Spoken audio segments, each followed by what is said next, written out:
Podcast episode 24. Myself, Samuel Law. I got Coach with me, bro. What are you saying? Yeah. Deks. What's happening? It's been a while. Yeah, man. Yeah? It's been a while. Back. You're back. Alright, so we're gonna start.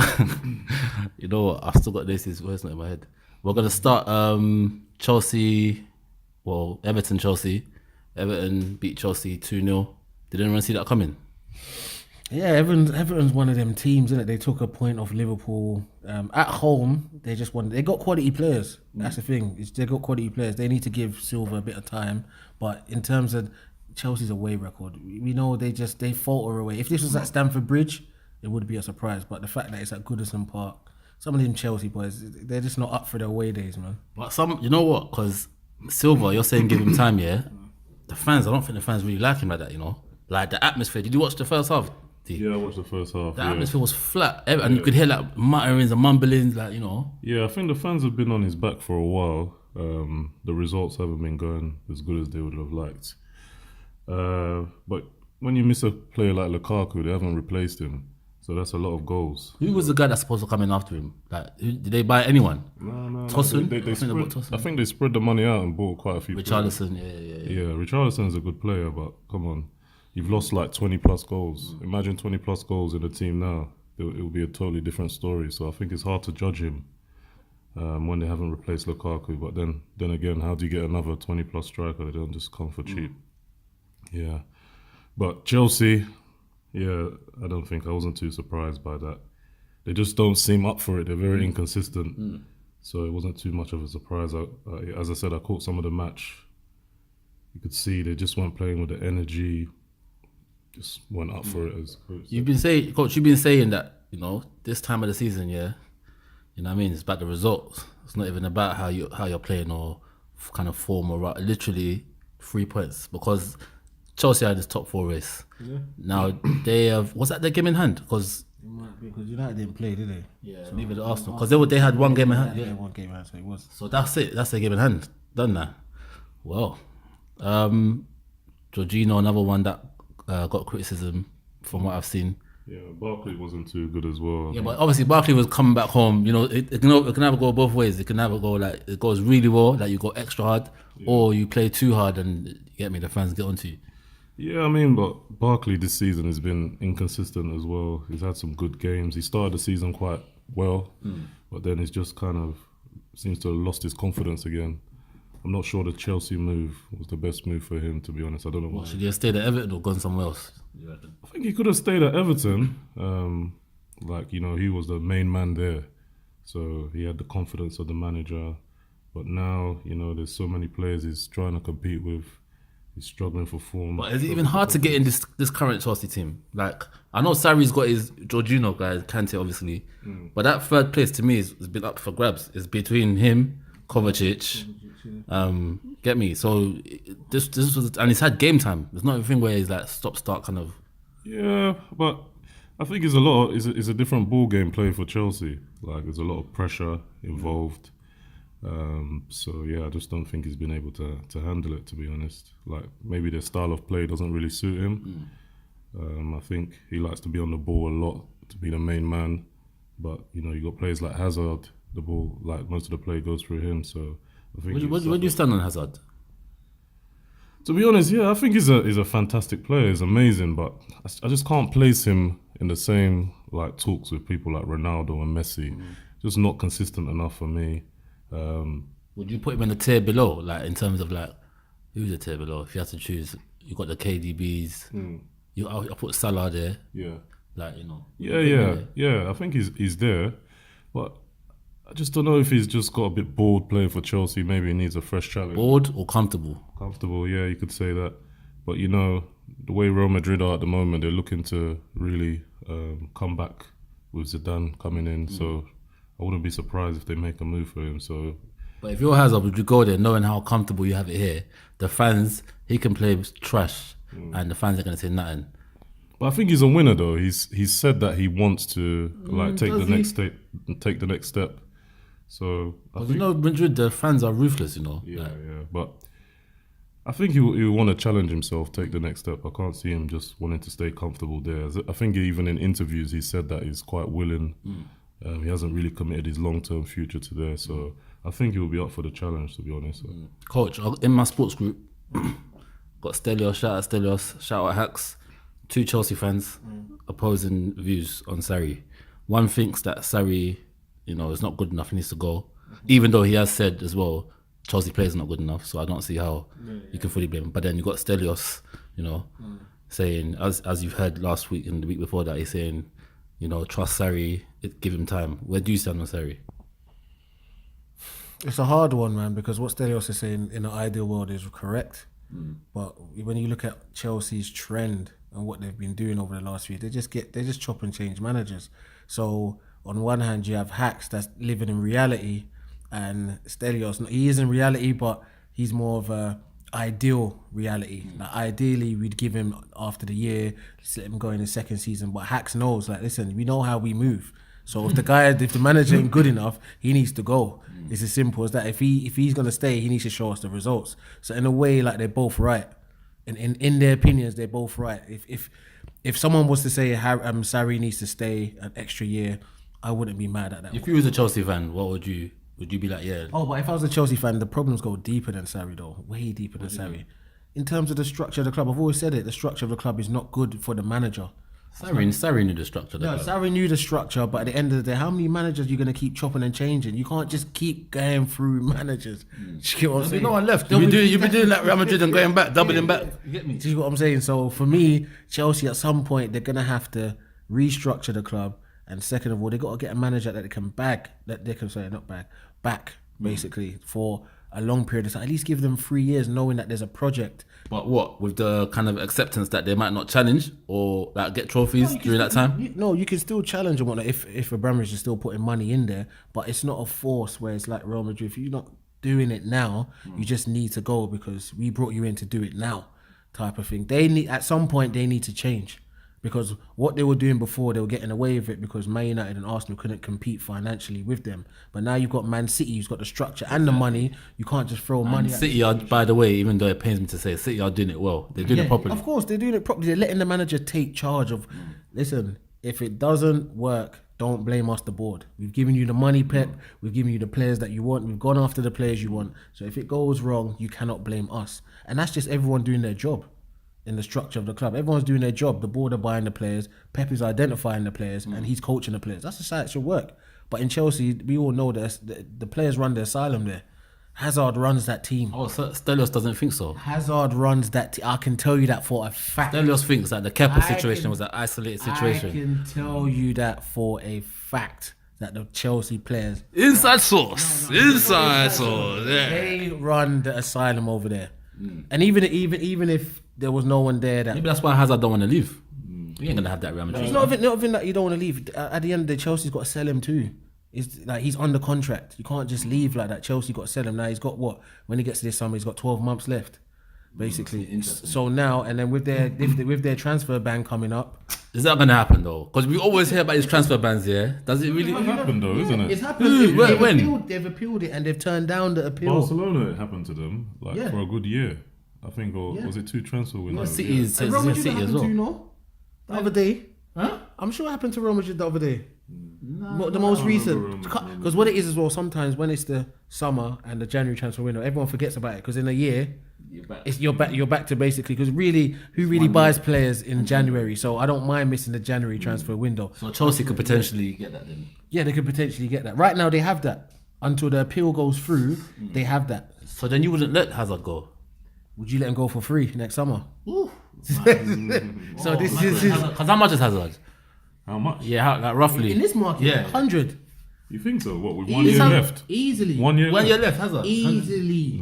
In this market, it's in this market right now. They can demand that right now. Maybe might get a bit cheaper than that because of the 12 months. But exactly. 12 months is key. I thought you meant just his value. Yeah. Value 100. If you're talking about based off his contract, then anyone that goes and pays 100 with 12 months to go on his contract, that's just because that's like what was his name, Sanchez. Like he only had like a year left or something like that, but it was worth about 50, and I'll place them in similar kind of areas. Sanchez, So I mean, like with Sarri, would you maybe give it to JT then? Someone like JT or Lampard, someone that knows the club, that's in that like a legend. The fans won't really turn on him like. But the problem is, it's not the fans at Chelsea don't hold power like that. They think they do, but they don't.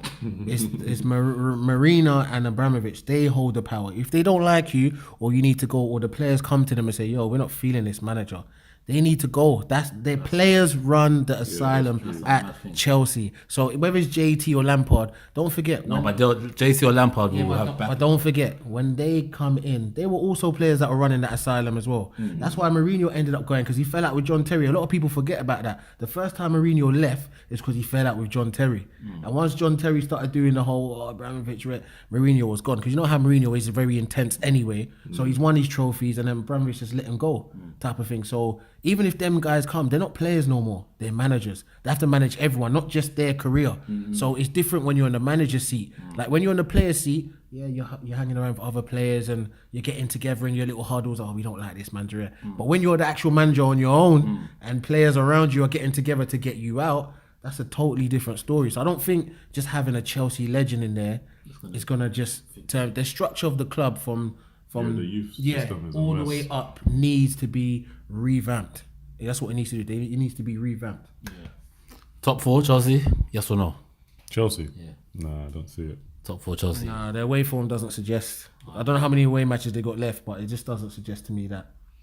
Nah, not for me. Anyone catch the Liverpool game? Liverpool, Fulham. I just saw the highlights. Yeah, it was a penalty decided it. Yeah. Where do we stand? Because Liverpool, it's kind of obviously it's biased. I'm supposed to be neutral, but I'm not. Yeah. Liverpool, I'm hoping they drop points, isn't it? That's just the Man United fan in me. You're hoping they... Yeah, I'm hoping they drop points because I don't want them to win the league. So you prefer Man City too? We've had this debate with so many people. I've had this debate with people. Obviously, I don't like either team, yeah? But, bro, United have got 20 titles, Liverpool 18. They get one, they catch up.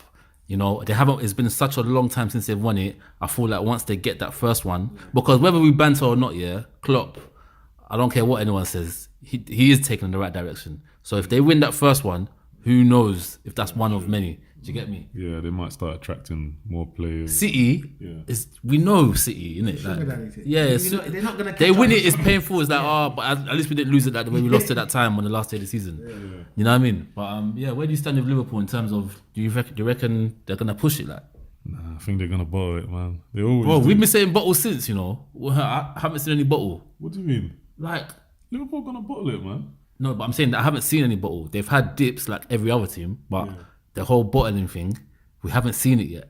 And it's like, you're 7 points up at the beginning of the turn of the year, and now you're basically, if Man City win their game and you're 2 points behind. Yeah, but they had a slump like every other team. City have had that slump. Like every team has dropped points. But the crucial time, you're bottling it. That's what's happening. That's the crucial. You want to have your slump early, or when Man City had it. You don't want to have it now. This is where it's bottle time. Have you got the bottle? Just like today was good for them. It wasn't great or nothing. But and that scored their own goal. 3 points. 3 points. It's just, that's all it matters. Whoever scored, penalty, wasn't a penalty, we need VAR, whatever it is, just grab the 3 points and go home. That's what it's about right now.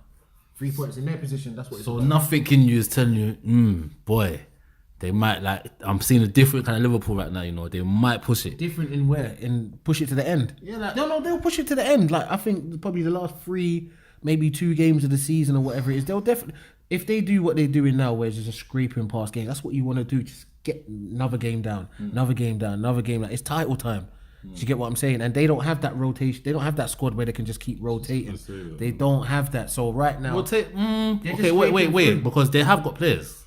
Because that was what we were saying this time last season, but this time not the same depth though, as Man City. Like if they get an injury to like maybe Van Dijk or someone like that, that's the one. That's a big problem. That's the big one. Van Dijk comes out strikers as well, you know. But like, look at Man City; they got so much depth in every position. So yeah, I think it might just come down to injuries, if I'm being honest about the title race. Both teams are still in Champions League. We'll talk about that in a bit as well. Who knows? But yeah, I'm gonna keep that short and sweet with Liverpool, man, because we've got something to talk about. We're all United fans here. First of all, how were you feeling before the game? Because Tabs was here last week. You know, I recorded a bit where Tabs was like, yeah, you know, Wolves, that's a win. And Stelios stopped him like, bro, Wolves are not jokers. Do you get me? And we were actually singing the Wolves praise up before that as well, saying how the manager's come in and he's done a good job there. So how are you feeling, you know, before kickoff? Yeah, before kickoff, to be honest, I was quite confident that Man United would get a result. But it was a bit of a surprise watching the match. It was just like, they didn't really play with any purpose. Like their passing looked was all over the Jose-esque, place. Yeah. So it was a big step back. I think that's our worst performance under Solskjaer. So it was quite a surprise. But Wolves are a good team. Yeah, similar to what Stelios said, they play good football. They're going in the right direction. When you play at their stadium, it's hard. The fans are all over. You can hear them. So yeah, it was really disappointing. There was just too many players off the pace yesterday, and obviously in hindsight, Lingard didn't look fully fit. Martial didn't look fully fit. Herrera obviously was coming back from injury as well. Don't think he even lasted the full 90. But I don't know. Is it time to panic, or is Ole still at the wheel? For me, it's not time to panic. It's just he's done his body of it. We can't look at Ole. I've said that from day one. We don't need to be looking at Ole. We need to be looking at the players that were there. They've had 2 managers in one season now. I can't keep looking at the manager. Yeah, it's them players on the pitch. And for me, the work rate off the ball is poor. And that's the difference that was between us and Wolves. Wolves know exactly what they're doing. 5 at the back, 3 midfield to keep it tight, and 2 up front. But the 2 up front make you work. And then when they break, they break. They know exactly what they're doing. Once they break, they haven't got time to do the here. They have to break quickly, otherwise they're going to be out of their rhythm. But off the ball, you can see the way the front 2 work. They are strikers, but they know they're the first line of defenders when they don't have the ball. Our strikers, our forwards, they're not like that. They don't have that mentality. I feel like even that though. Yeah, wait. Before you get to Rashford, yeah, I feel like they let United have the ball yesterday. I think like they let United have the ball and hit it side to side. But that's what I'm saying. But in terms of just letting United have the ball, you still have to be compacted in your shape and concentrating. All it takes is one pass through the final third or whatever it is, and then you're playing that through ball in or whatever it is.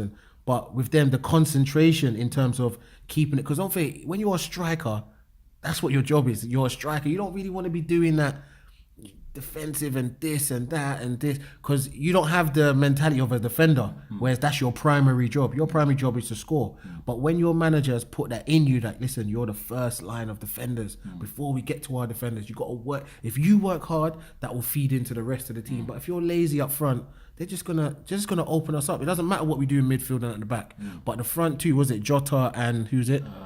Jimenez.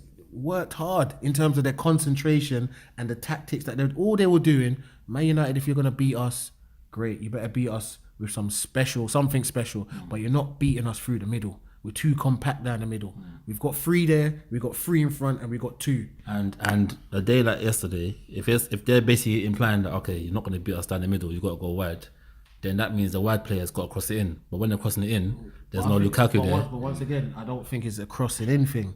I think the wide players, I even messaged you as well, our attacking players, they're not great 1v1. This is the problem that we have. That Martial is. When you ever, no, but he's not great 1v1. That's what I'm saying. A lot of people give Martial this pass. When Martial is on the move with the ball, yes, he looks scary. But off the ball, trying to get the ball and all that sort of, he don't have that 1v1 where it's like, see when Martial's going 1v1, his direct speed is trying to catch the defender off balance. And if he can't do that, there's not really much else he does, to be fair. Lingard doesn't beat players 1v1. Then you got Rashford, obviously he's been poor form or whatever. We don't really have forwards that have that 1v1 sort of play. Like even going back to when we were talking about Hazard. When Hazard faces you up, Hazard can go either way very quickly, quick change of direction, take on his left foot, take on his right foot. We don't have them sort of players. So in order to open up Wolves' back 5, we need to take out one of their back 5 to make it a 4.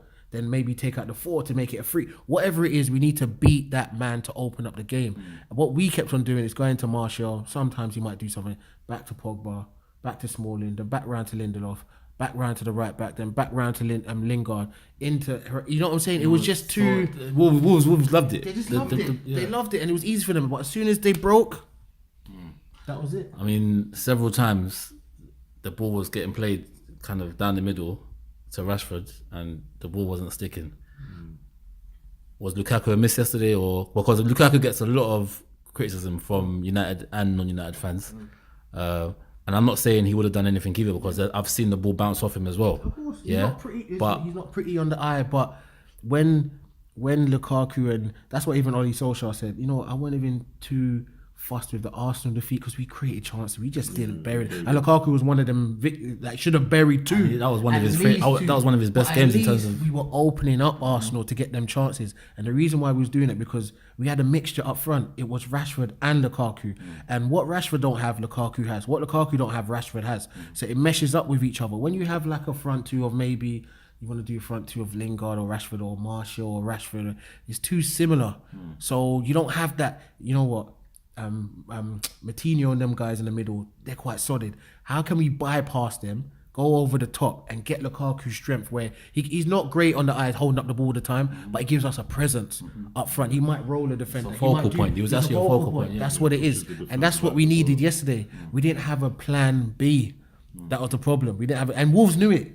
Wolves were just seeing if Man United players were clever enough to do something else, but they weren't. They kept on doing the same thing over and over again. And that's what happened. Deks, where do you stand on Lukaku? I think under Solskjaer he's looked a lot better.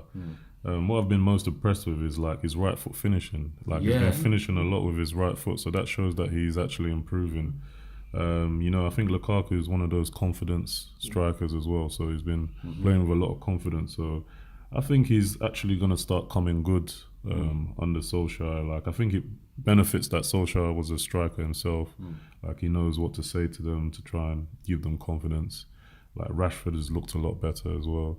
So yeah, I think we're in a good place when it comes to strikers. I'm actually happy with our options up front.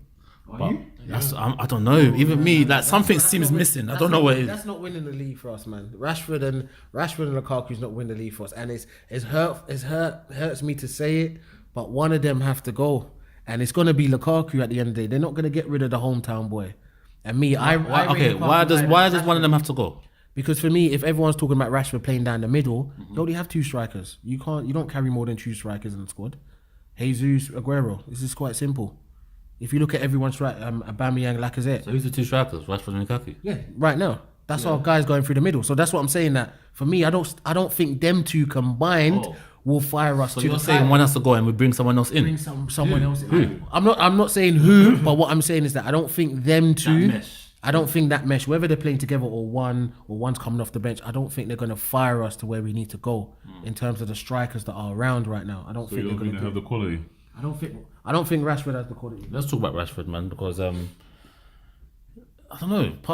I want to say since the Liverpool game, I've seen like a dip in his form. I don't know what. I'm not gonna make excuses for him and say injury. I don't know. I know he was limping that game. Then he played 3 days later. I think it was Palace, or I can't remember who. But I was thinking, why is he playing, man? Like let him rest. But he played nonetheless, and he hasn't. I mean, before he had like, I don't want to get it wrong. He had like 5 goals in 6 games, something like that.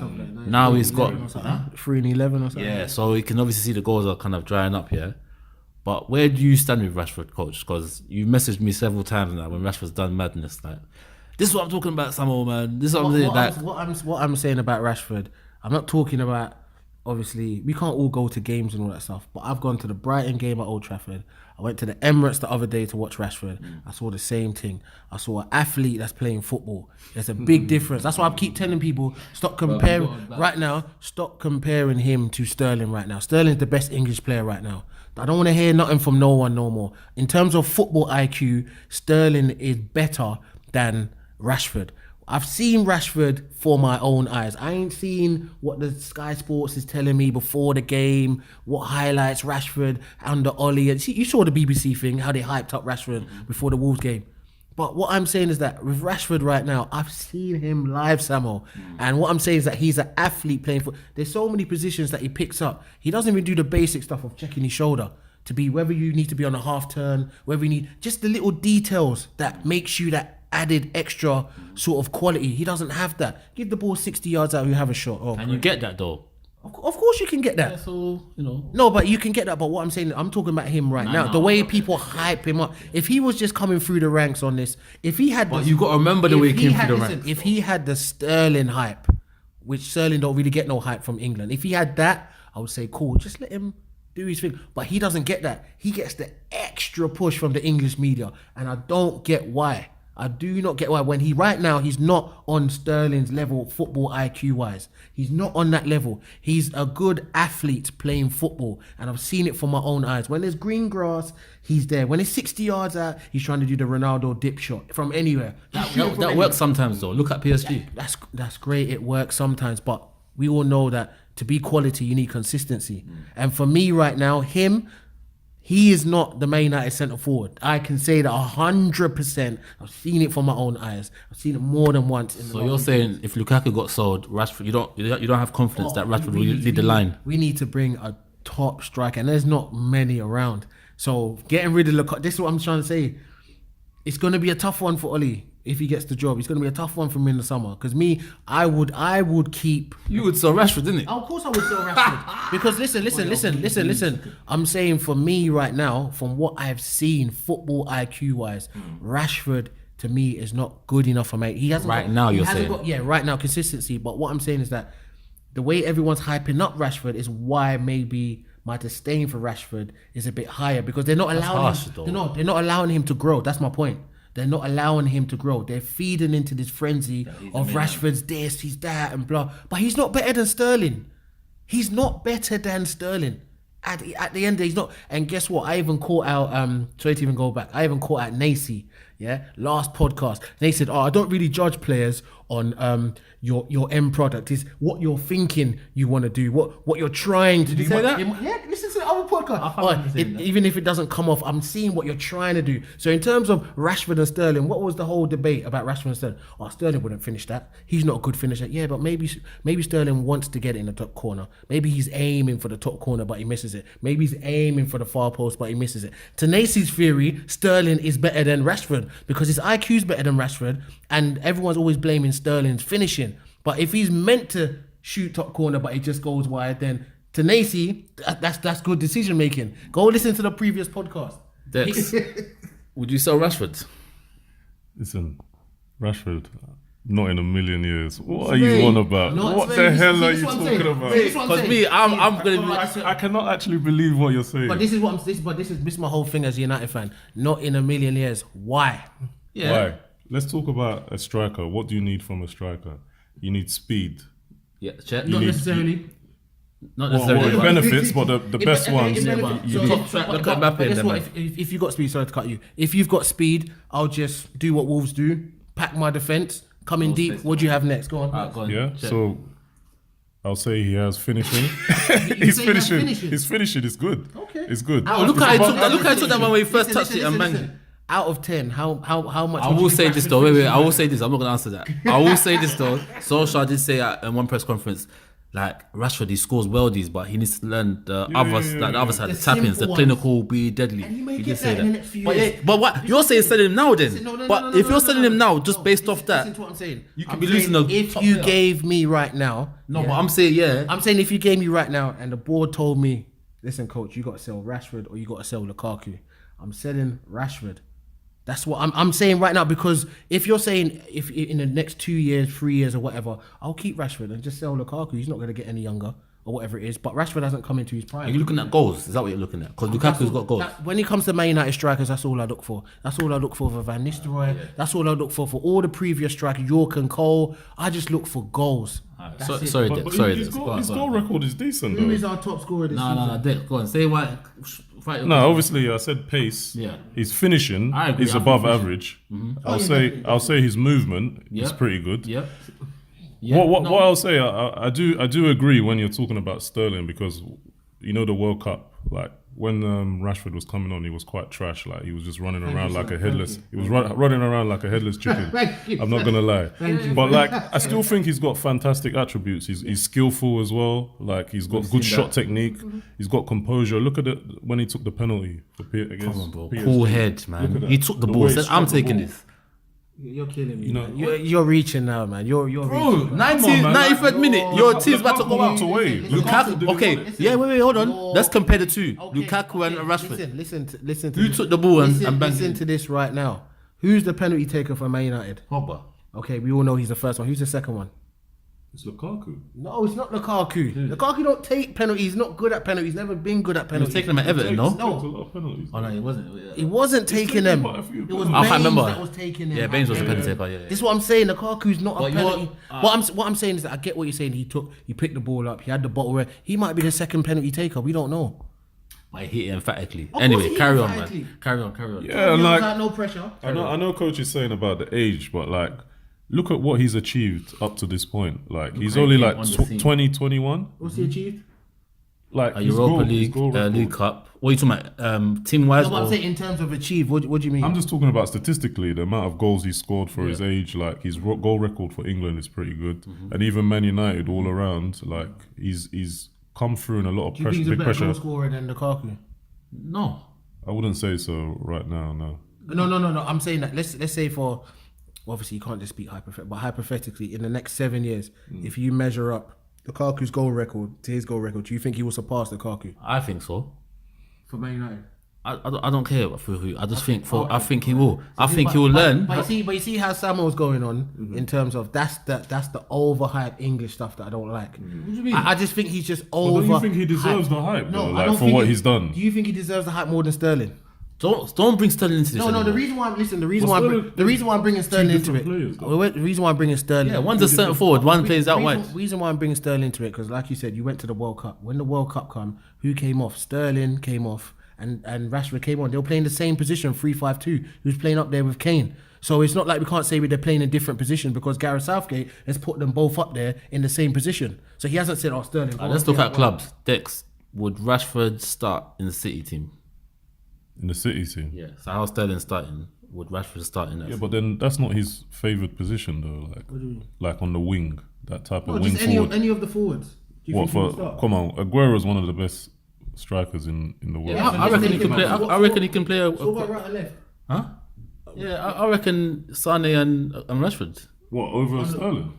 No, I'm talking about not if Sterling was there. I'm going to reverse it. I'm going to say can Sterling start in Manchester United, and can Rashford? Is it vice versa? No, not 100% on Rashford's side. So Rashford can't go into the City team, but Sterling can go into the United team. 100% he can go to United. And would Sterling improve that? Would Sterling improve that? We've got no one on the right hand side. That's how I feel. But Sterling plays off the left. No, but Sterling can play anywhere. That's what I'm saying. Because For City's been playing off the left, He can no? play anywhere on the front three. Sterling can play anywhere. He's been doing it for Liverpool, Sonny's been and on the left. he's been doing it for Liverpool and doing it for City and for England. He plays any of the front three. This is what I'm trying to say, and the reason why he does that because he's got a good football IQ. He's not just a black boy that's fast.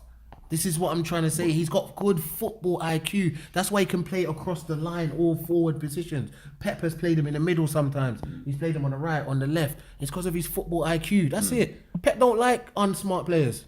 He don't like But them. don't you think his IQ's improved under Pep though? That's what I think. Because I don't think he was as good as this under Pep. Oh yeah. I think he's definitely improved with maturity as well. That's what.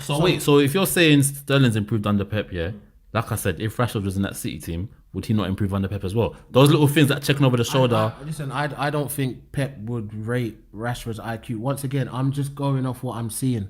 I don't think he would rate I don't think he would rate Rashford's IQ. Not Rashford's talent or his eye for goal, whatever. I just think his IQ and his positioning when he picks up, I just don't think it's there. I'm seeing it from my own eyes. It's not there. The IQ of Rashford is not there. He's a good player. He's a good athlete. But in terms of football IQ, where to pick up the ball, be on the half turn, like, do you know what I'm saying? Just those clever sort of. I just don't think he's there. I appreciate what you're saying, but don't you think that is something that could be very much trained over time? Because if he had that, like, what else would he need as a striker? His first touch is good as well. Like, you need a good first touch. I think because he's so young, was he 21 now? Has he even come into his physique yet? Yeah, this is it. Well, he's building it up now. Exactly. Probably Ronaldo 22, was. I saw Ronaldo. No, I'm not. Wait, I'm gonna stop myself before I know, because I know, coach. I know the listeners as well. I'm not saying he's on Ronaldo's level, but I saw Ronaldo grow from a boy to a man right before our eyes. I saw it. Rashford was on the scene, bro. His t-shirt was floating before, bro. Now he's putting on weight. You're in the gym, great. So is Armin Traore. It's all great, bro. Yeah.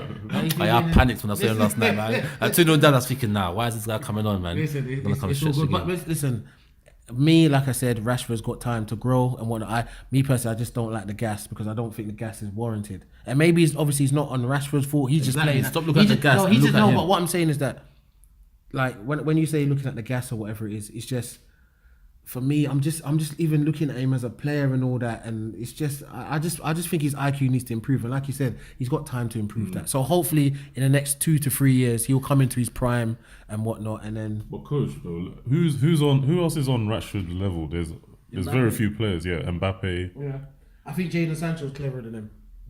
If you watch Jadon Sancho play football, he has a better IQ than Hudson. He's a winger though. Hudson-Odoi, trust me, has got a better IQ. Hudson's like what, 19, 18, 19? Them guys there, I'm not even looking at the age. I'm looking at the youngsters below 21 and below.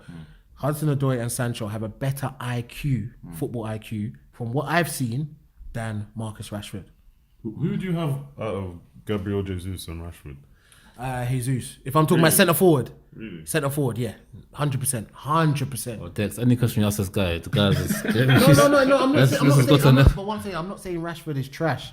I just don't like the over hype. But come on, man, like you can't Stop hate using that, yeah, bro, man. No. Man's saying talking about Sterling. Listen, what I'm trying to say is that if you're going to show Sterling's good points, you have to also show where Sterling needs to improve as well. And what it is as well, sometimes you see the overhype, it kills a lot of these Englishmen. Because they believe it. Because they end up believing it. So when they keep...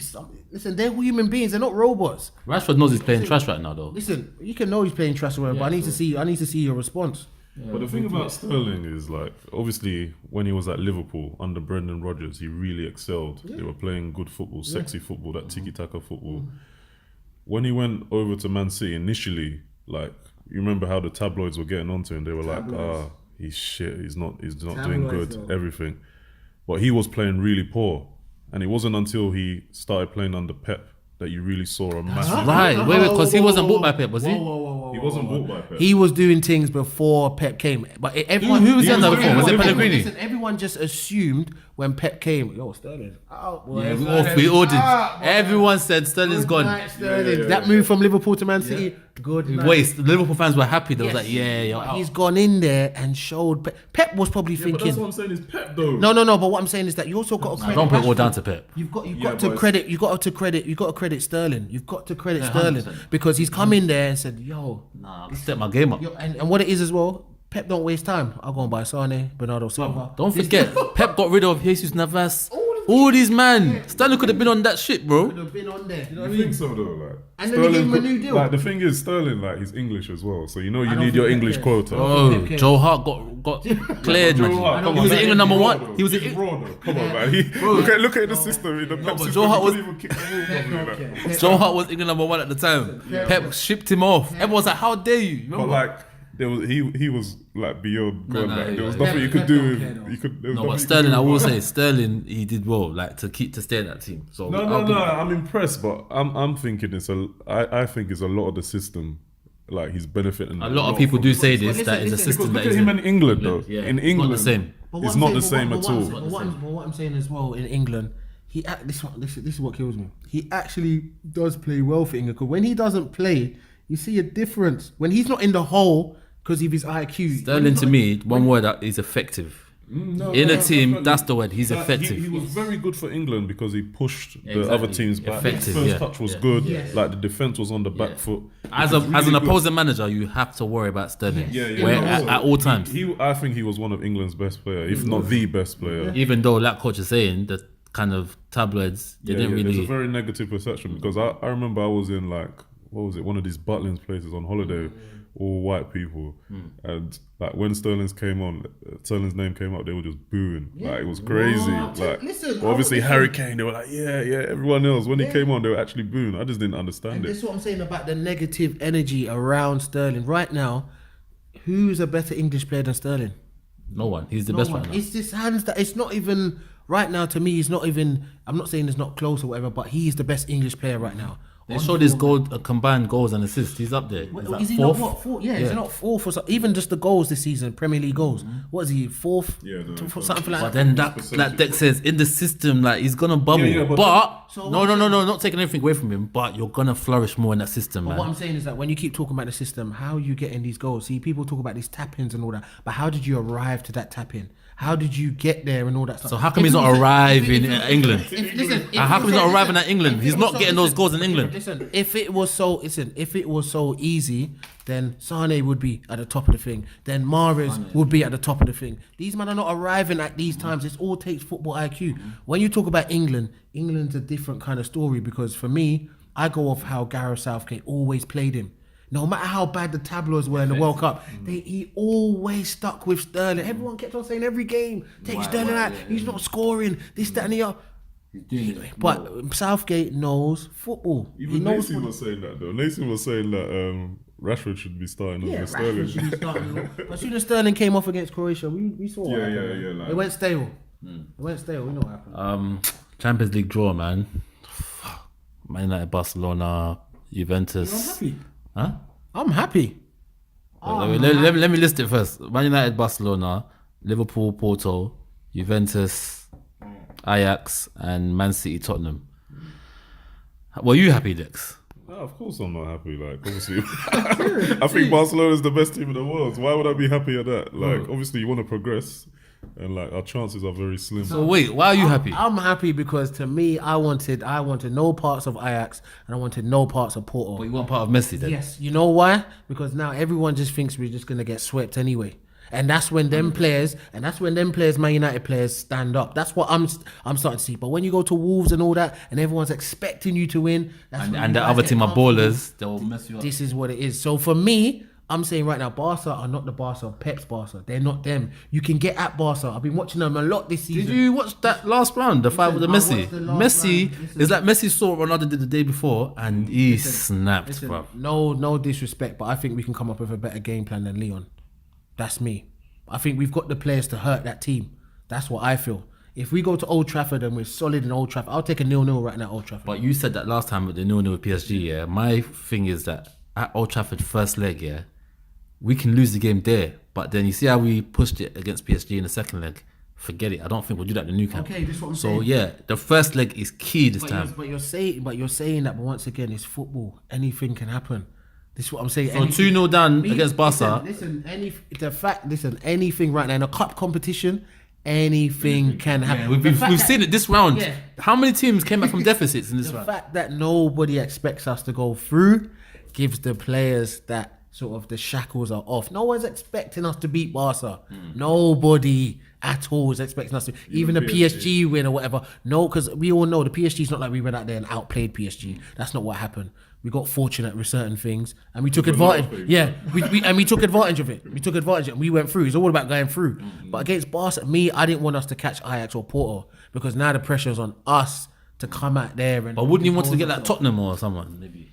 I didn't want no. I wanted teams. Tottenham. I want no English teams until at least the semis. Why is that? Is there a particular reason? Yes, they will just match everything that you're doing. It's just I just didn't want no English team. Not Tottenham, not Man City. How do you see that tag going? Tottenham, Man City. Oh, that's 50-50, man. It is, because if City are the favourites right now. Yeah. From what I've been seeing, the whole thing. All right. Yeah. City are favourites, but Tottenham, it's like Coach is saying, when you play because they've got to play each other 3 times within like 2 weeks now. Yeah. Like, so anything can happen. Those games. I like Tottenham. Like in the Champions League. Like, look what they did last season against Juventus. They knocked them out. Look at what they did against Dortmund. We just expect a 4-0 aggregate. Yeah, they're a good cup team. Like, you never know with Harry Kane, anything can happen, mate.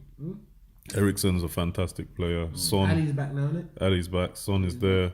So they got a good team. They can cause Man City problems. And like obviously we've seen over the last couple of years, Man City, there's a lot of pressure on them to do well in the Champions League. Can they sustain that pressure? Can they manage it? It's at White Hart Lane as well, isn't it? Oh, they're going to the new stadium. Yeah. Serious? Yeah, because the first match is going to be on the 3rd. Oh, they should have just waited to the end of the season and started again. Liverpool knocked them out. So, when the pressure's on them in the Champions League. Where's the first leg? That would tell me everything. First leg's at White Hart Lane. City might go through, man. Because City nearly recovered it against Liverpool last season, you remember? I'm saying that game is definitely 50-50. Because if Spurs take a 2-0 lead, this is what I'm saying. You keep saying that it's not the league.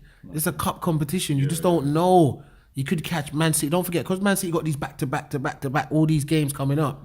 They have to rotate their squad. They have to. And they have a squad for it. Choice. They've got the squad, but they have to rotate if they want to keep up with the league and what. They have to rotate. But is Chelsea not still going for the league and Champions League? They're going for Tottenham, are they still not going for top 4 as well? So they can't like they have to rotate as well, but they're still going for both. For me, the guy that's at new stadium or whatever, the priority just might be the Champions League thing for them. The priority might just be that, because now Chelsea's dropped points as well and whatnot. What's going on right now? That might be the priority for them.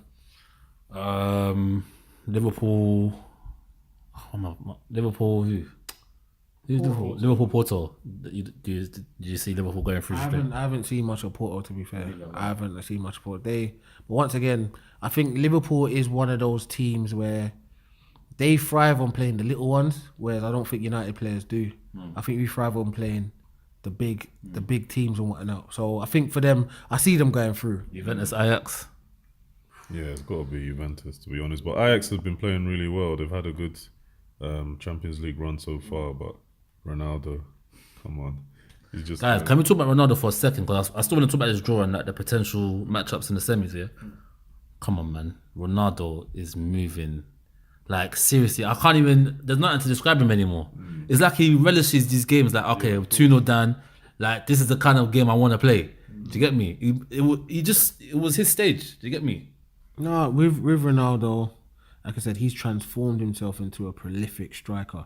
I think the smart thing with him, what he done really smart, he realised the game that he came into football with, it was not going to last for too long because people was going to clock onto them skills and whatever it was. So he transformed himself into a prolific striker.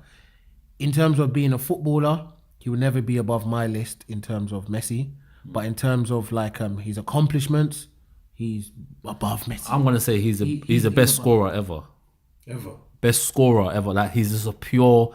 Like, he gets goals. I wouldn't argue with that. He's just a goal machine, bruv. Do you get me? Maybe what's that guy that scored that mad? Did he beat that record as well in a year? Was it Messi?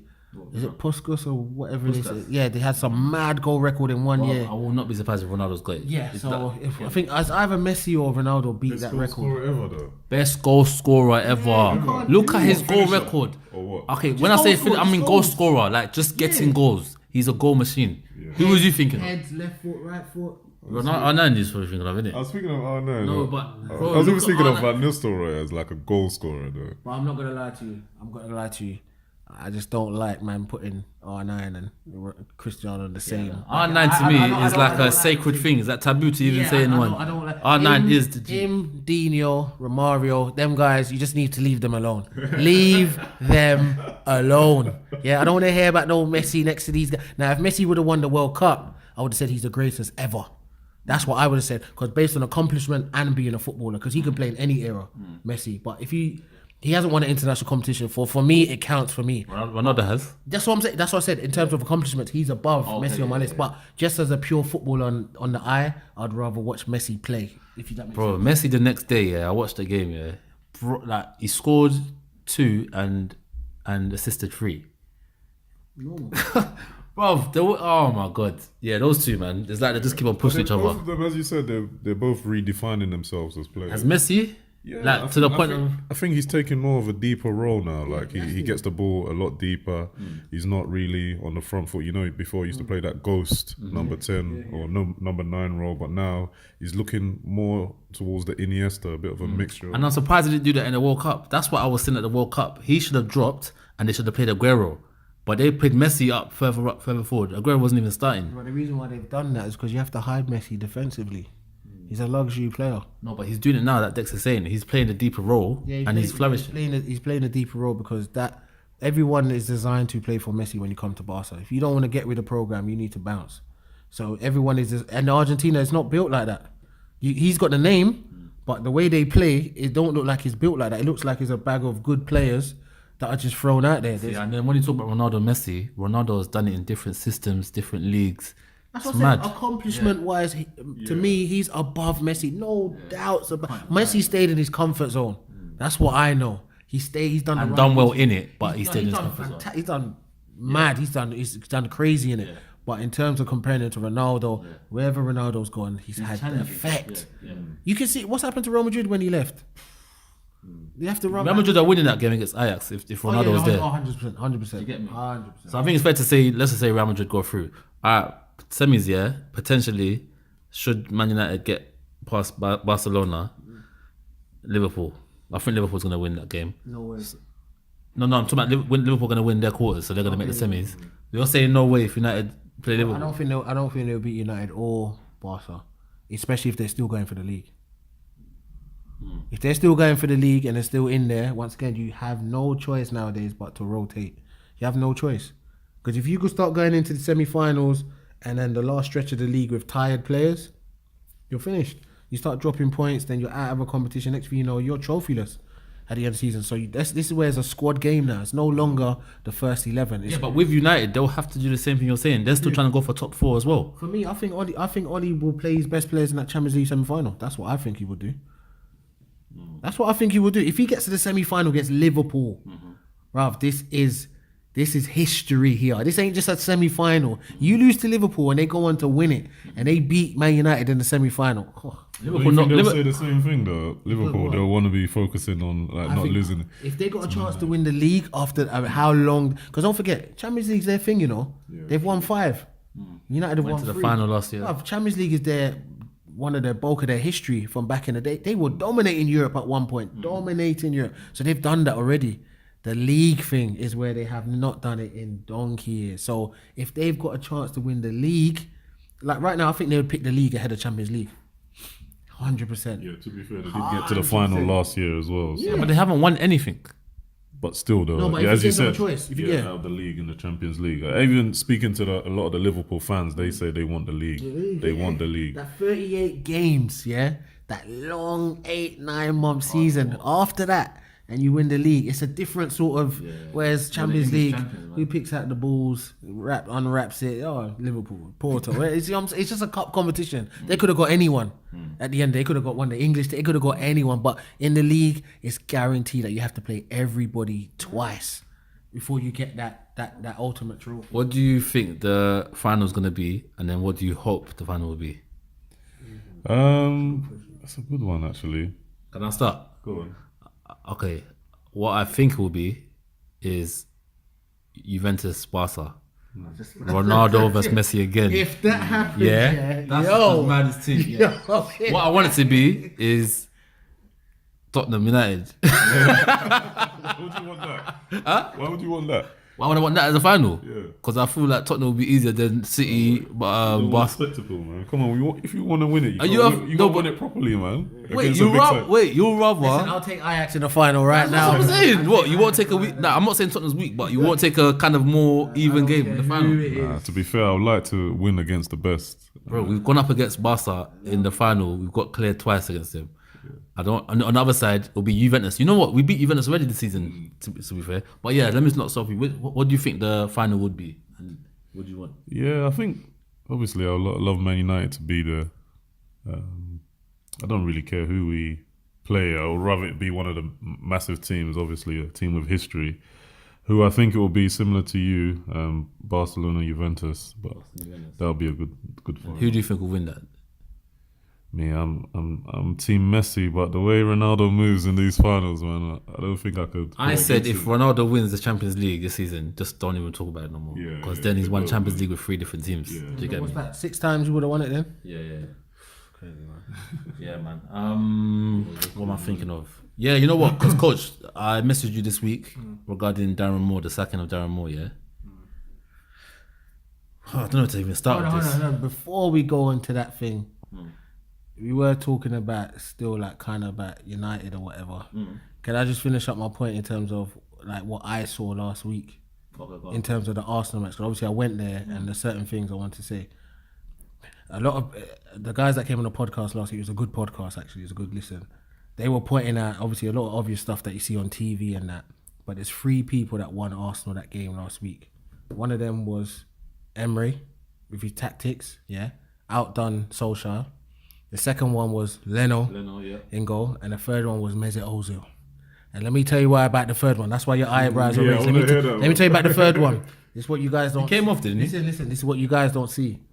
What Emery did, he put 2 players behind, behind Ozil, and he put 2 players in front.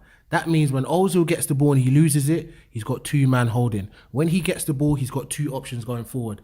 The problem Ozil was causing Man United that you don't see on TV. When he's floating in between the midfield and the back 4, Matic didn't know whether to go with him out wide or stay in his central role. Because Ozil was going out wide, he was creating a lot of 2v1s, and what was happening is Smalling and Lindelof could not go out to him and pressure because Aubameyang and Lacazette was keeping them occupied. Yeah. So what was happening is, without Ozil even doing anything special, I don't even know if he even noticed what he was doing, but he kept on drifting out to the right, he kept on drifting out to the left, but Matic stayed in the middle. As soon as Fred checked his shoulder, Fred's like, raw, like Ozil's behind me, but I'm supposed to be marking Ramsey. Then Pogba's checking his shoulder like, yo, like Ozil's behind me, but Matic ain't there, and I'm supposed to be looking after Xhaka. He was causing the most problems for United. And a lot of the times we don't see this because obviously the cameras on the TV just follow the ball. He might get the ball and he looks lazy and whatever it is. I'm not saying he did nothing special, but even his lazy movement of the ball, he was going into areas where Matic didn't want to go to. Matic wanted to stay central, and he wanted Ozil to stay central as well. But because Ozil was drifting left and right, he was causing us so many problems. And I was waiting to see if Solskjaer would actually see that himself. What could you have done about that though? Number one with Solskjaer, what I didn't like, Dalot gave us nothing going forward at all.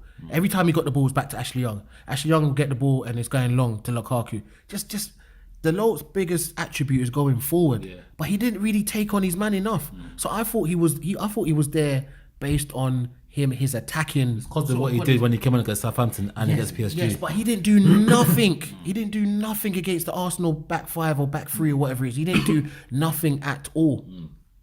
And then my last point, Leno, the goalkeeper. Obviously he made his saves and whatnot. I keep telling guys this about our goalkeeper, and I've seen it for our own eyes. He is because I'll lock this thing off, you know. He is the best shot stopper in the world. De Gea, yeah. Hands down, David De Gea. He is not the best goalkeeper in the world. And when I mean goalkeeper, I mean all around. He doesn't have a presence in his box. He doesn't really like command his area and stuff like that. I've seen it. You're still angry about the win thing, man. No, forget the, listen. and I know people try to do the win thing with the goal and I was right behind the goal. Yeah. South back. No, the wind did not blow nothing. The wind did not blow nothing. So Xhaka's a better colour. David De Gea tried to guess where the shot was going and he got knocked himself off balance. And he didn't even go in the corner. No. It didn't even go in. I was right behind. As soon as he left his foot, it's not like Xhaka got the ball and then the crowd was standing up thinking, oh, something might happen here. Xhaka got the ball. Guys were screaming around me, pass it left, switch it to the right. Xhaka said, you know what, let me just open up and have a pop. Like, it might do something, whatever. As soon as he left his foot, De Gea's already on its left-hand side and the ball's gone to the right. I'm looking around and thinking, yo, my brother, like, this can't be happening. So what are you saying about Leno then? What I'm saying, Leno has very good presence, bro. Arsenal fans should be happy with Leno. Like, he's not he's not at that world as in like the elite, but he's got a good presence in the box, bro. Like when the Sky cameras are not on him or whatever, you hear Leno's voice all the time talking to Socrates or whatever his name is and Mustafi and all these guys. You need to talk to them, man. Them man are lost. There's so many things that we miss. Obviously, all of us have been to games before. There's so many things that you miss on TV that you see it. Like even with Man United and Luke Shaw. Now I know why Luke Shaw will never ever be the best left back in the world. You messaged me that. Well, go ahead, elaborate on that quickly. The reason why is because when things are not going right for Luke Shaw, his mentality is very weak. Very weak. You see what he did yesterday, Deks? That slip just pissed me off, innit? Bro, what was he doing? Because even at 1-0, you never know that. Look how we got the one back. Once you did definitely. that, yeah, it was just like you just don't need. Go back to the keeper, Deks. No, go if you're in trouble. No, he was far. He was nearly halfway line. To swing it all the way back would be a bit mad. Not for me, bro. Not for me. So you're saying he's timid? He's very, very. When things were going wrong for us in that match, he started hiding. He didn't want the ball off his centre backs. Smalling's not good at playing the ball anyway. But the fact Smalling just looks left and right, or back to his goalkeeper, he's looking left and Luke Shaw's doing the whole. Not me. And I'm like, raw. Then you got someone like Martial who comes in, who's very lazy off the ball. He doesn't make runs off the ball. Like, you know how Sterling makes that run in behind and all that. Sometimes as a winger, you got to do different things. Even Mbappe does it. Yeah. He runs in behind to receive. Martial don't gamble enough. He don't gamble. He wants everything to feet. So he's very predictable. Yeah. So when Maitland-Niles was on him, even though Maitland-Niles had a little injury, Maitland-Niles had him up. He had up Martial when he came on. I thought, Martial coming on fresh legs. Maitland-Niles was like he's struggling. Maitland-Niles knew exactly what he's doing. He kept him on his front side or whatever, because he knows he's not running in behind him. He knows he's not a winger like that. So there were so many little things going on the pitch that, Samuel, if you was there, you would have been like, yo, these guys are pissing me off. I think I would have run on the pitch that day. These It guys would have are been me to run on the pitch. pissing me off. But Lingard is a good player, isn't it? When you watch him, like he's He one of was- those he was- players. he was a He was a miss. No, but Yeah. just generally, like if you see a player like Lingard, he does a lot of stuff off the ball that the cameras don't really see. Yeah, definitely. I think that's probably his biggest part of his game. He's like, he does the basics very well, and create space for others. He does that a lot. But in that game there, like, You saw. Was there any United Arsenal- player that impressed you though?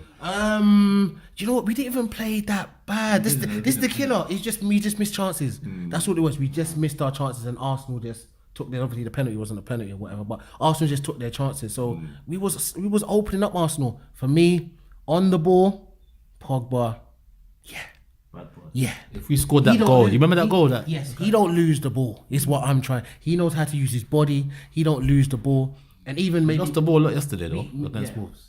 even it was him who impressed me. Was him and Lukaku. Yeah. Him and Lukaku's movement off the ball is very good, very good. Like that game there, it was very, very good. Them two, when Pogba's on the ball, he knows what's going on around him. He knows the 1-2s. He knows when to hold it. He knows when to this. He knows when to fend man off. His football IQ is very good. Only thing with him, same with Rashford, very lazy off the ball, bruv. Because when Arsenal's back three, Socrates, was it Mustafi and Koscielny, they were getting out too easy, bruv. Like, what you're supposed to do with the front two is supposed to be in between each of the gaps, if that makes sense. So if the right centre-back wants to come out, Rashford can dip to the left. Or if the centre-back wants to come out, Rashford can dip to the right. Same with Lukaku if, who was on the left-hand side of it? Is it Monreal? Was it Monreal? No. Who was it? No, Koscielny. Oh, the back three. Yeah, the back three. If Koscielny wants to come out, Lukaku just shifts to the right. Rashford and Pogba on that left-hand side there, things were coming down there too easy. They're too lazy off the ball. It needs to change, man. Come on, man.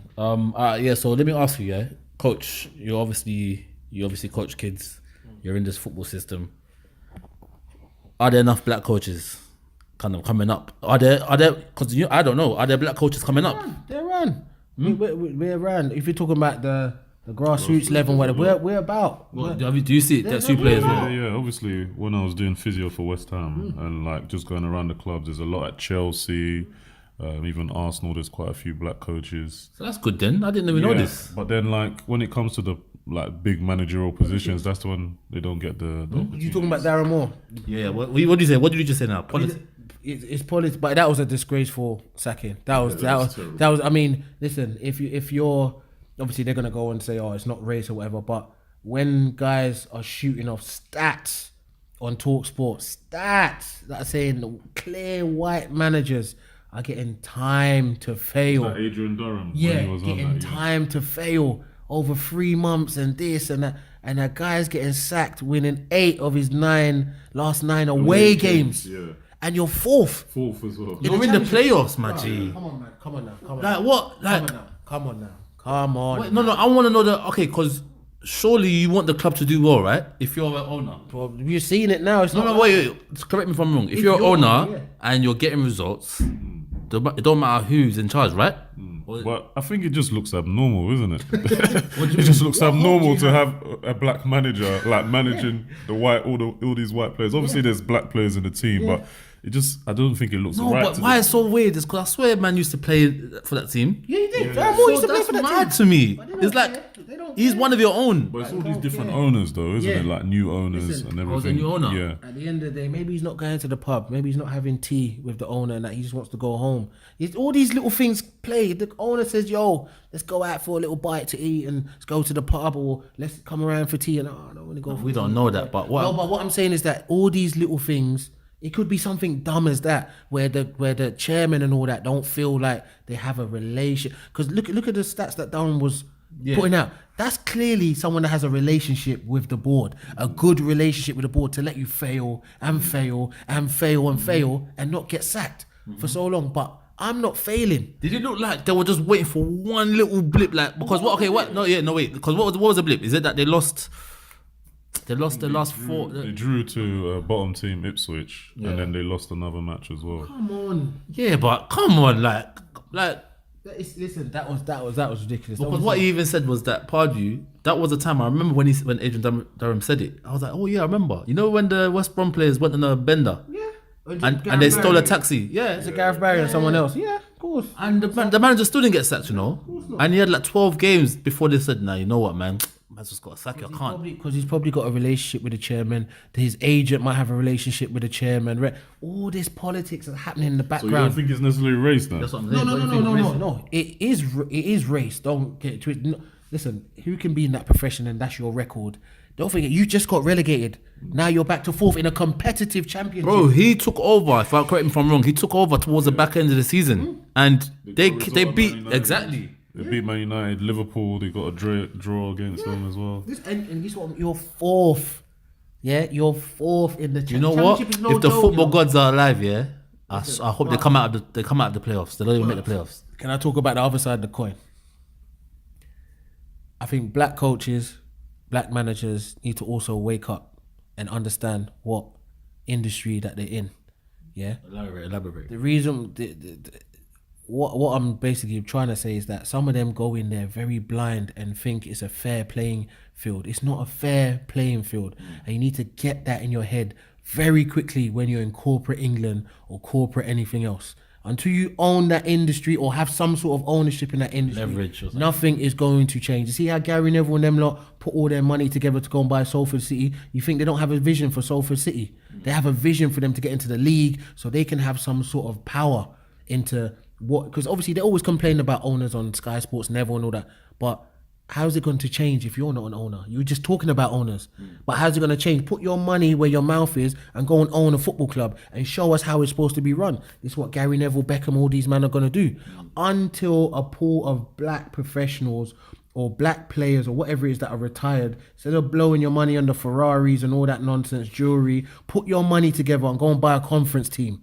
Yeah, get some black owners in there. Go and hire Darren Moore and tell him, listen, you got 3 years here. This is the plan. This is what we want you to do. Yeah, we know it's not a fair playing field in football, but now we own this team. We own who we can put as manager and whatever, and no one can't tell us nothing. So until black players and black managers like Darren Moore and Chris Powell and all these men that used to play the game, unless you're getting involved with some black professionals or some white guys who believe also that you've been hard done by, until you start owning a team, you cannot expect change. So you don't think that the system's going to change, and that's what you're telling me? It might swerve a little bit to make it seem like it's changing, but it's not going to change because you don't own that industry. That industry is going to make sure that whoever they want to go in front is going to go in front. Until, don't forget how many black players have played professional football that's earned big money. Put your money together. Black players even black players right now. Remember when I said about the boycott thing? If you feel that badly about Darren Moore and that, why can't some of you just, one match, man, I'm not happy about this Darren Moore thing. That's Disneyland. But what I'm saying is that this is what I'm saying. We keep saying that, that's impossible. That's this, that's that. Well, if you're not going to do the impossible, keep your mouth shut and get sacked. That's what it is. If you're not ready to make people feel uncomfortable, don't talk about it. So you don't think another way is for them to just make it aware? So they see how, like, I'm not saying it's worked in any way, but when Sterling actually flipped on the media, that okay, he did it so intelligently, like he portrayed the two kind of articles on Foden and the other brother, and he let the media know that, listen, you can change it. He put it on the media. So maybe an awareness, like someone needs to just basically, like you said, make them feel uncomfortable and do something. And then maybe clubs might have because what's the policy? I swear they've got a policy that they have to interview a black manager or something That's in the NFL. Yeah, that's the Rooney rule. That's the NFL. I think there's something about Bain or something. Bain, that's what I'm thinking of. It's just they do that, but listen, it does that. What I'm saying, So what is that though? Is that where they have to interview you, but they don't have an obligation to? But what I'm saying is that doesn't help you nothing. If I'm an owner, I don't want no black manager called Deks. How you doing? You're right. Yeah. What team did you manage? Coventry. Okay. So we'll give you a call back to see where. Okay, I've interviewed the black guy. Yo, bring in the white guys that I want in. You can't tell me nothing now. I've interviewed the black guy. Do you get what I'm saying? So that Bain or Rooney rule or whatever it is, that's stupid. That's not change. That's little chump change that you're just throwing out to people saying, I had an interview with a black guy, so I'm not racist. So, but clearly in your mind, you want a black manager. But for me, until there's some sort of ownership in football, because we've got a lot of black superstars that have played this game, And until someone's going to own a team, you can start with the conference. Start something small. It don't take that much money to buy them conference I've teams. seen how Salford City, bro. Now when I bet, when I do my bets, I see the name come up. Like they're in league something. No? Listen, so this is what it is. If the black players can put their money together and do this, then trust me, that's when change. Sad that that's the only way, but That's when change is gonna come. When you have a little bit of ownership, you have a seat at the table. How you gonna have a seat at the table when all you're doing is waiting for your crumbs to be filled up on your plate? Do you know what I'm saying? I'm not sure like the black players actually want it enough like that. Of course, they don't. Yeah. They clearly don't. Yeah, because you got man like Drogba. You see how Drogba does so much for African teams. He puts schools like I feel like English black players. English black players. They kind of Because a lot of them they're feeding into all the kind of the white system in their mentality. Because they get a little pundit kind of cameos It's not even a pundit thing. Look how they've raised. You're raised in a predominantly white country, then the predominantly white person probably gives you a contract at academy. Then the white person is probably going to give you a contract at being a professional footballer. Then you're going to have a white coach. Then you're going to have most of your teammates are probably going to be white. And then you're going to have an agent who's white. Do you want to go against the grain now? Yeah, exactly. All these white guys have been helping me through the ranks, even though for their benefit, because they all get money from me. Yeah, but do I really care? I was gonna say, like, look at the whole. Remember when Suarez was racist towards Evra, and even like the black players were wearing the t-shirts for Liverpool. That's what I'm saying. Kenny Like, Dalglish and them guys. Remember- Remember Kenny Dalglish came out in an interview. Yeah, I know, and he wore the shirt for Suarez, backing Suarez when he got banned. Don't you remember that? And then even the players wore it to warm up, and there were black players that were wearing it as well. But did anyone disagree? Sturridge. All the man Was there any Liverpool player that said I'm not wearing it? All the man wearing it. Yeah, I think That's even was it the disgusting. right back Johnson? Is it Johnson? Glenn Johnson. Glenn Johnson wore it as well. Bro. I think it's hard though, isn't it? Like to It comes down to your morals, bro. That's all. stand against like the manager. Like, Rio stood up against it for what he could in terms of within the lines. yeah, it's different though. Like, but I think those players they haven't got the heart to do that. They don't feel hard done by. Yeah. And think about it, they're marrying white women, all these things. So like, it's hard. Like, Yeah, man. it's straight. Look at Ashley Cole with the whole John Terry thing. He actually testified against Rio. Yeah. Testify against Rio. Oh, on behalf of Yeah, Terry to Terry. say he's a good guy. see all that sort of stuff. Just stay out of it. Just if you're not gonna back Rio, just stay out of it. Yeah. That's just what it is. Just yeah. Just That's the mentality though. Like, and how are you supposed to go against the whole system when that's your mentality? Would you see anyone kind of saying, you know what? Even if it's a publicity stunt, do you see anyone saying, nah, you know what, man? Let's employ Darren Moore, man. Let's give him a chance. Right. Or no one's gonna go near him. The thing is, like, he's actually one of the better black managers because, like, I ain't even gonna lie, like, Paul Ince at Blackburn, that was poor.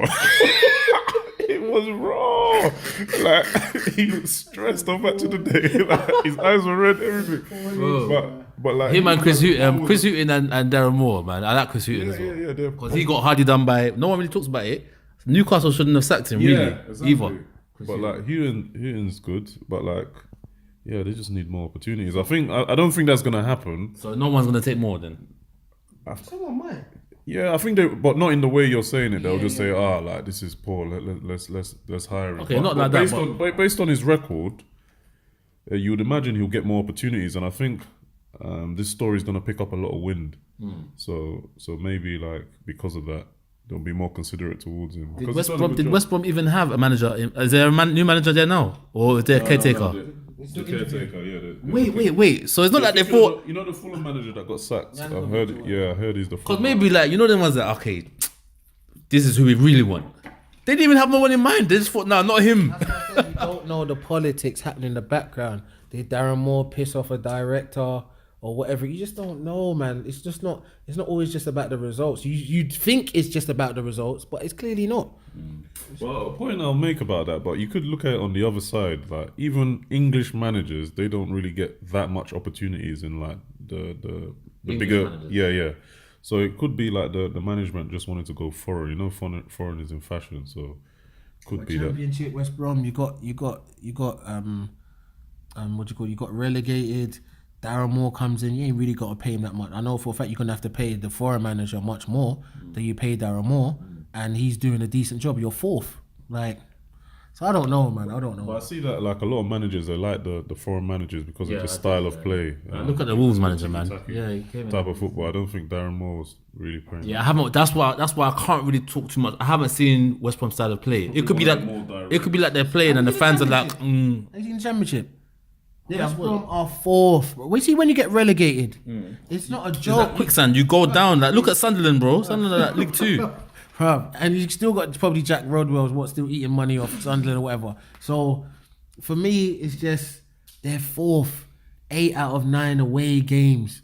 In any Risky league. because the season's any coming to league. an end soon. So if they drop out of that playoffs, yeah, This is what I'm trying to say. So it's got to be something's happened in the background. It's got to be he has pissed off someone or whatever it is, or like you said, they never wanted him to take long term or whatever. But at least give him to the end of the season to see what he can do. Because he was getting manager of the month, and he got one in the Premier League. I think one in the Championship as well. Like, so he was in a car, boy.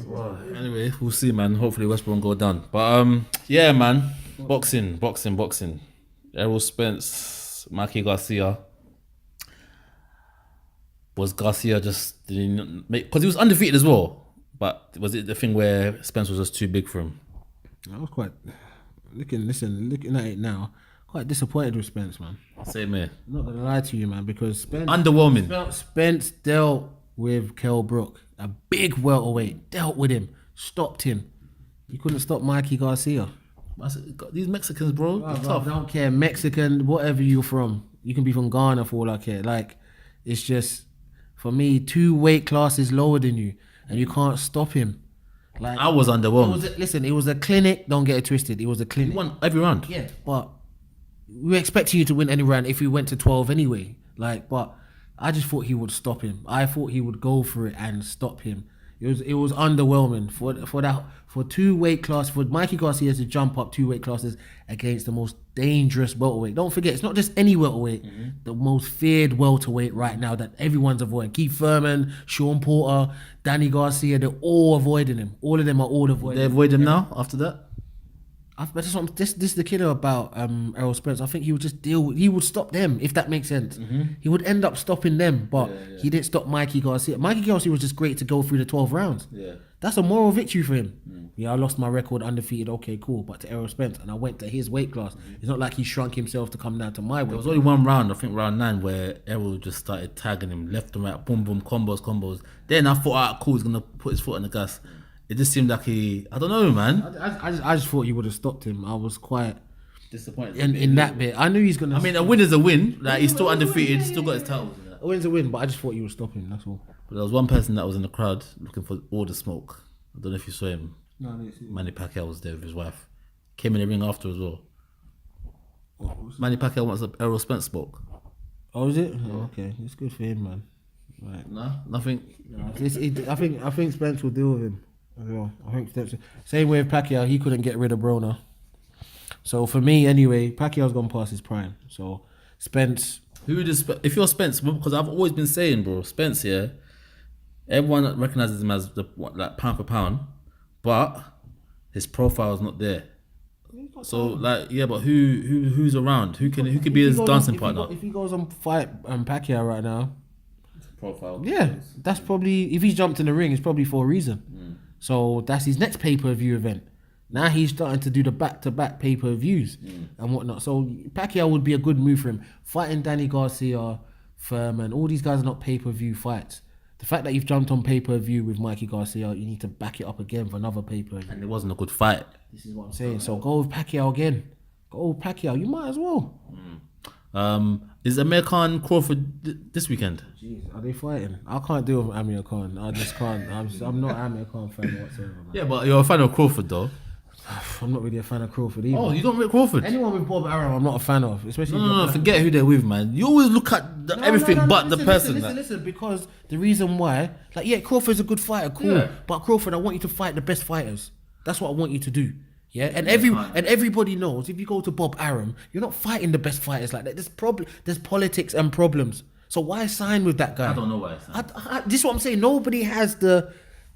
Come on, man! You could have get more money from the Zone or somewhere or whatever it is, or just be or do a fight to fight thing with Bob Arum. You probably gonna sign yourself with him after seeing what Pacquiao has left him and went to somebody else. So it feels so great. And Pacquiao was a pay-per-view guy. Crawford's not pay-per-view. Did you see what? By the way, did you see what? Because De La Hoya after the Spence fight, he on Twitter he tweeted Errol Spence saying that was a good fight. If you want to make some real money, let me promote your next fight on DAZN.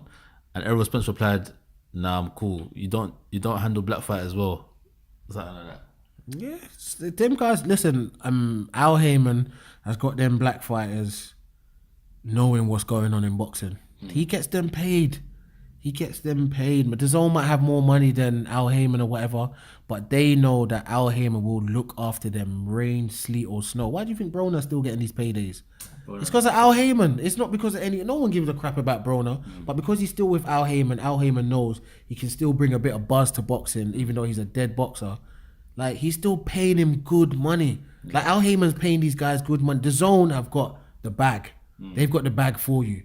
Whether they're going to look after you or not is a different thing. Because this is what DAZN's done. DAZN's went and got everyone that's kind of against Al Heyman, because he was running boxing for a long AJ? time. No, I'm talking about the promoters and all that. So the De La Hoyas, the Eddie Hearns and all these man that are doing their thing elsewhere said, yo, we put you on this DAZN thing, but you need to go and offer this money to these guys. And they're offering big money, DAZN. Big money to these fighters. Would you sign up to that? Not if I'm with... Netflix, not if I'm with Al Heyman. No. You, a consumer. It's $9.99 a month. It's like Netflix subscription. He's not here. Oh, it's not available. It's not available in the UK. You know, DAZN. This guy. Wait, what kind of business model is that? Netflix is not available in the US. It's not available in the UK. That's not the Netflix then.